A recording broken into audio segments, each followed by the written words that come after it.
Today we're working on picking up some horse manure for our worm compost, build up our beds. Some of the locals were a little bit confused about our efforts here. Gotta, take a good look at what we're working on and why we're taking this out of the field. And we've got our supervision of our two local guests that we've kind of adopted at the center with a good old game of bitey face. Just another day here at Centro de Agricultura Regenerativa de la Huasteca.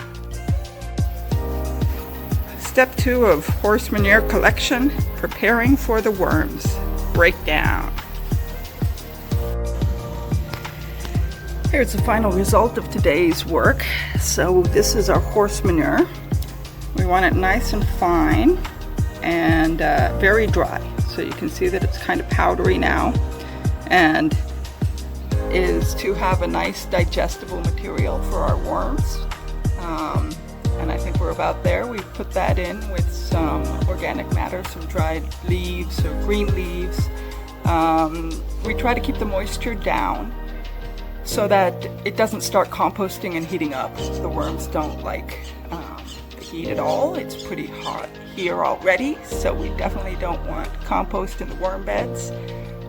So we'll take a look at that when it's all set to go. Okay, so this is the final destination of the horse manure that we collected a couple days ago, then we stepped on, broke down, dried out, and finally these go in the worm beds.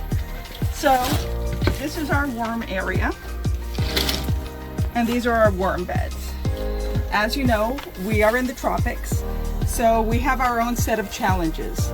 Worms don't like extreme heat, and so we have our beds in ground. Of course, that presents its own set of challenges because being in the tropics, we're also subject to things like extreme rain events. There's always a trade-off there. We keep our worm beds covered because of the roaming bands of chickens. And in here you can see where our horse manure ends up with some vegetation. In our case, we use vetiver because we have an abundance of it. However, it's not the best food for worms. They can't break it down very easily. It has a lot of cellulose, but it makes some good beddings. It keeps the worms well insulated, and it allows us to have some plant material that we can build up to the very edge here.